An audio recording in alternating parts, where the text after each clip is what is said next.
তোমাদেরকে chicken পকোড়ার recipe তোমাদের তো আগের দিন বলেইছিলাম যে আমিও মনে করতাম চিকেন পকোড়াটা হয়তো করা একটু টাফ, কিন্তু দেখছি না। আর আমিও চাই এরকম সহজভাবেই তোমাদের চিকেন পকোড়া করে খাওয়াতে। তো এই যে তার জন্য আমি চিকেনের পিস নিয়ে নিয়েছি, তোমরা দেখতেই পাচ্ছ। আর তার সঙ্গে শুধু একটুখানি ধনে গুঁড়ো দিয়েছি আর লঙ্কা গুঁড়ো দেবো। আর এই দেখো এখানে কিছুটা পরিমাণ আদা আর রসুন, সে তোমাদের যেমনি চিকেন নেবা সেই পরিমাণ মতন আদা রসুন পেস্ট করে নেবা। এই যে আমি করে নিয়েছি। আর এই যে লঙ্কার গুঁড়ো, এটা আমি দিয়ে নেবো।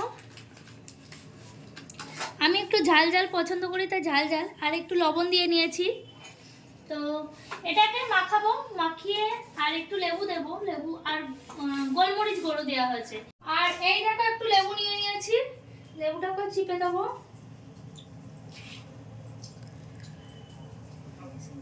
দিয়ে এটাকে মাখিয়ে নেবো।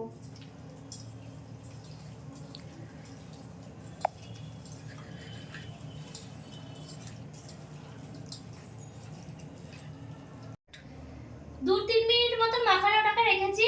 এবার এইটাকে দিয়ে দেবো, পেস্টটাকে।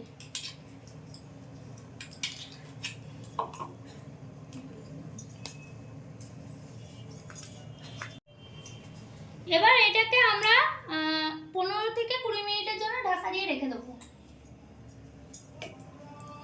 তো এই দেখো 20 মিনিট হয়ে গেছে, আমি এটাকে 20 মিনিট রেখেছিলাম। এবার এই যে কর্নফ্লাওয়ার রেখেছি বাটিতে, কর্নফ্লাওয়ারটা দিয়ে দেবো আর ডিমটা ফাটিয়ে দেবো। এই যে ডিম দিয়ে দিচ্ছি।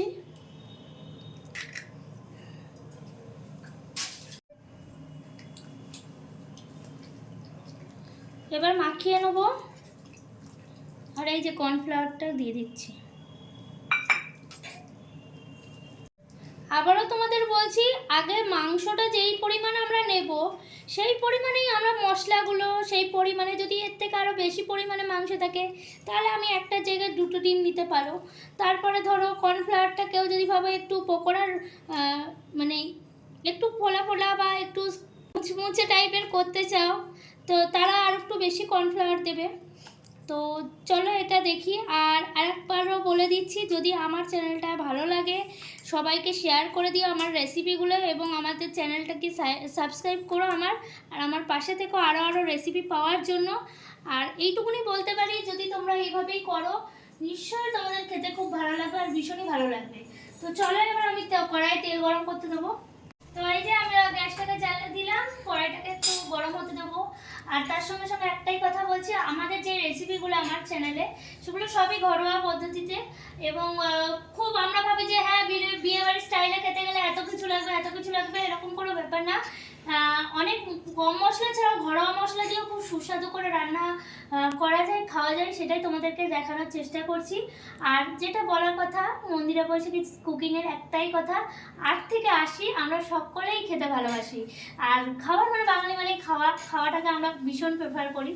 আর খাওয়া সন্ধ্যেবেলায় এখন শীত পড়েছে, মুচমুচে একটু ক্রিসপি খাবার চাইলে ওই চা খাচ্ছি, একটু মুচমুচে জাতীয় কিছু খাবার হলে খুব ভালো জমে যায় সন্ধ্যেটা। তো সেই জন্য টিভি দেখতে দেখতে কেউ আমরা বসে বসে খাবার কথা চিন্তা করি, কি করব, কিছু নেই, চিকেন তো আছে আমাদের কম বেশি, অনেকেরই চিকেন সবসময় ঘরে থাকেই আনা ফ্রিজে, তো করে ফেলি, তো সন্ধ্যের জল খাওয়ার হয়ে যায়। তো চলো কড়াইটা গরম হতে থাকুক, তারপরে তেলটা দেবো। তো এই যে কড়াইটা গরম হয়েছে, এবার তেল দিয়ে দিয়েছি, আমি সাদা তেল দিয়ে দিয়েছি। আর তেলটাও তোমরা যদি অনেকে ডুবো তেলে ভাজতে ভালোবাসো তারা সেটাও করতে পারো। আমি একটু অল্পই তেল নিয়ে নিলাম, কারণ খেতে খেতে যা মোটা হয়ে যাচ্ছি। আমার তো আবার এইসব তেলে ভাজা ভীষণ প্রিয়, মানে আমাকে ভাত না দিলেও চলবে, আমাকে সারাদিন এরকম তেলে ভাজা দেবে, একটু চিপস দেবে, ও বিশাল। তো চলো একটু তেলটা গরম হয়ে যাক, হোক, তারপরে ভাজার সময় তোমাদের সঙ্গে আবার কথা বলছি। এরকম করে আমরা এক এক করে দিতে থাকবো।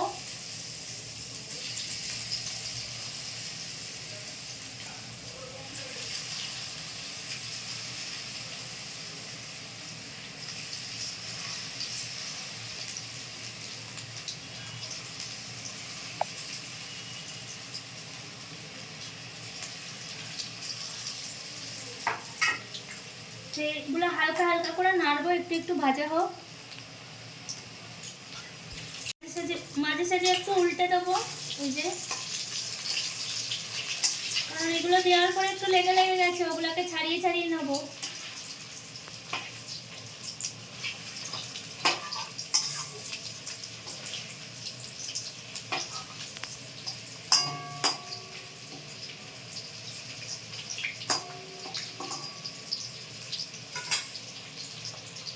একটু লাল লাল করে ভাজবো। এগুলো কিন্তু একটু গরম গরম খেতে বেশি ভালো লাগবে, আর এখন তো শীতের দিন, এখন তো আরও বেশি গরম গরম খেতে ভালো লাগবে। আর তাও আরও একবার বলে দিচ্ছি, আমার রান্নাগুলো যদি তোমাদের ভালো লাগে, রেসিপিগুলো, তাহলে একটা লাইক করে দিও।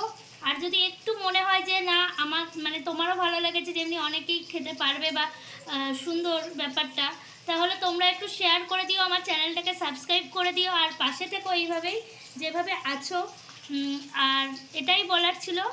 আর পারলে একটা কমেন্ট করে দিও ছোট্ট করে, তাহলে জানতে পারবো যে আমার ভালোবাসার মানুষগুলোর কেমন লেগেছে রেসিপিগুলো, আর কেমন লাগছে রান্না করার পর, কেমন লেগেছে তোমাদেরও। তো এটাই বলার ছিল। তো চলো এটাকে আর একটু নাড়তে থাকি।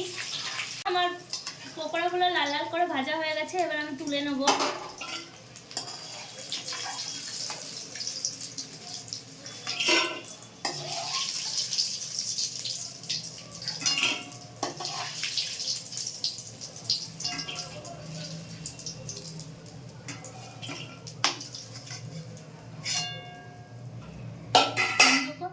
দেখো তৈরি হয়ে গেছে আমাদের চিকেন পকোড়া, আর এই যে সার্ভ করে ফেলেছি ওর খাওয়ার জন্য।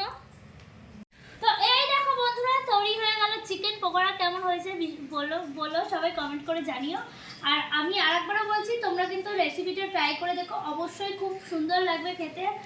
আর আমি এখন ওর জন্য সাজিয়েছি, কেমন লাগছে সাজানোটা সেটাও কমেন্ট করে জানিও। তো আরও একবার বলে দিচ্ছি, 8 থেকে 80 আমরা সকলেই খেতে ভালোবাসি।